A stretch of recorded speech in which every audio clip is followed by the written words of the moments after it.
আসসালামু আলাইকুম রহমতুল্লাহি ওবরকাতুহ। প্রিয় বন্ধুগণ, আপনি কি এমন কোনো দোয়া খুঁজছেন যা সরাসরি কুরআনে রয়েছে? এমন দোয়া যা নবীগণ পড়েছেন, সাহাবীগণ পড়েছেন, আর যা কোটি কোটি মুসলিমের জীবন পরিবর্তন করেছে?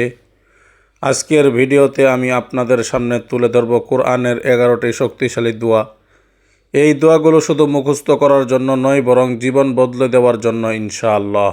তাই ভিডিওটি শেষ পর্যন্ত দেখতে থাকুন, কারণ 11 নম্বর দোয়াটি এমন একটি দোয়া যা একজন মানুষকে দুনিয়া ও আখিরাতের সর্বোচ্চ কল্যাণ এনে দিতে পারে ইনশাআল্লাহ। একজন যুবক ছিল, ব্যবসায় ক্ষতি, সংসারে অশান্তি, নামাজে অমনোযোগী, সব মিলিয়ে জীবন অন্ধকার হয়ে গিয়েছিল। একদিন সে সিদ্ধান্ত নিল প্রতিদিন কোরআনের দোয়াগুলো বুঝে বুঝে পড়বে ইনশাআল্লাহ। কয়েক মাস পর সে বলল, আমার সমস্যাগুলো রাতারাতি দূর হয়নি, কিন্তু আমার হৃদয় বদলে গেছে। আমি আল্লাহর কাছে ফিরে এসেছি। কারণ কোরআনের দোয়া শুধু সমস্যার সমাধান নয়, এটি মানুষের অন্তরকে আল্লাহর সাথে যুক্ত করে দেয়। আজ আমরা জানব সেই দোয়াগুলো। এখান থেকে কোরআনের 11টি পাওয়ারফুল দোয়া শুরু হলো। দোয়া নাম্বার 1, ক্ষমা চাওয়ার দোয়া। আল্লাহ পাক রব্বুল আলামিন পবিত্র কালামুল্লাহ শরীফের মধ্যে বলেন, রব্বানা যালামনা আনফুসানা ওয়া ইল্লাম তাগফির লানা ওয়া তারহামনা লানাকুনান্না মিনাল খাসিরিন। অর্থ, হে আমাদের রব, আমরা নিজেদের উপর জুলুম করেছি। আপনি যদি আমাদের ক্ষমা না করেন এবং দয়া না করেন, তবে আমরা ক্ষতিগ্রস্তদের মধ্যে অন্তর্ভুক্ত হয়ে যাব। সূরা আল আরাফ 23 নম্বর আয়াত। আমাদের মাঝে অনেকেরই রয়েছে জ্ঞান বুদ্ধি একটু কম। দোয়া নাম্বার 2, জ্ঞান বৃদ্ধির দোয়া।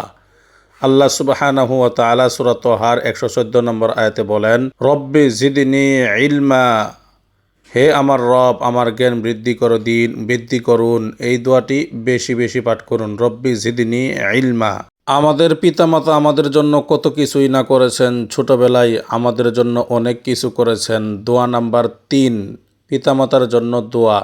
সূরা বনী ইসরাঈলের 23 নম্বর আয়াতে আল্লাহ সেই দোয়াটি শিখিয়ে দিয়েছেন, আর দোয়াটি হচ্ছে, রব্বির হামহুমা কামা রব্বায়ানি সগীরা। অর্থ, হে আমার রব, তাদের প্রতি দয়া করুন, অর্থাৎ পিতামাতার প্রতি দয়া করুন, যেমন তারা আমাকে ছোটবেলায় লালন পালন করেছেন।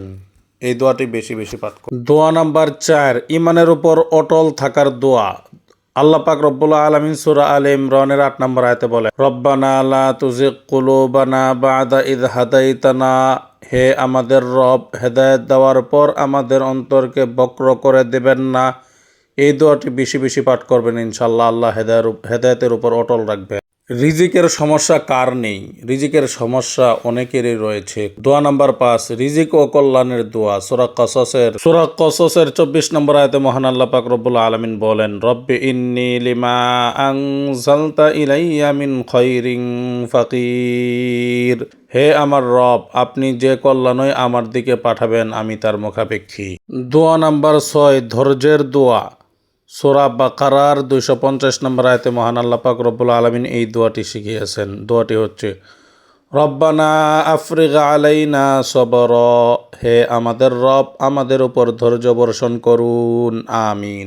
আমরা সন্তান সবাই চাই, সন্তান কে না চাই? নেক সন্তান লাভের দোয়া।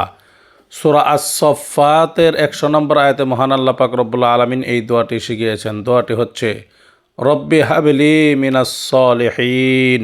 অর্থ, হে আমার রব, আমাকে নেক সন্তান দান করুন। আমিন। অন্তরের প্রশান্তি কে না চাই? অন্তরের প্রশান্তির দোয়া। সূরা কাহাফের 10 নম্বর আয়াতে মহান আল্লাহ পাক রব্বুল আলামিন সেই দোয়াটি শিখিয়েছেন। দোয়াটি হচ্ছে, রব্বানা আতিনা মিন লাদুনকা রাহমা। অর্থ, হে আমাদের রব, আপনার পক্ষ থেকে আমাদের জন্য রহমত দান করুন।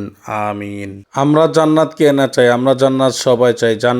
জান্নাত লাভের দোয়া। সূরা ফুরকানের 65 নম্বর আয়াতে মহান আল্লাহ পাক রব্বুল আলামিন সেই দোয়াটি শিখিয়েছেন। দোয়াটি হচ্ছে, রব্বানা সরিফ আন্না আযাবা জাহান্নাম।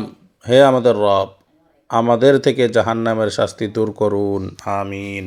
দ্বীনী নেতৃত্বের দোয়া সূরা ফুরকানের 74 নম্বর আয়াতে মহান আল্লাহ পাক রব্বুল আলামিন সেই দোয়াটি শিখিয়েছেন। দোয়াটি হচ্ছে ওয়াজআলনা লিল মুত্তাকিনা ইমামা, অর্থ আমাদেরকে মুত্তাকিদের নেতা বানিয়ে দিন, আমিন। দুনিয়ার কল্যাণ আখিরাতের কল্যাণ আমরা কে না চাই। সর্বশেষ এবং লাস্ট 11 নম্বর দোয়া দুনিয়া ও আখিরাতের সর্বশ্রেষ্ঠ দোয়া কল্যাণের। সূরা বাকারার 201 নম্বর আয়াতে মহান আল্লাহ পাক রব্বুল আলামিন সেই দোয়াটি শিখিয়েছেন। দোয়াটি হচ্ছে রব্বানা আতিনা ফিদ দুনিয়া হাসানাতাও ওয়া ফিল আখিরাতি হাসানাতাও ওয়া কিনা আযাবান নার।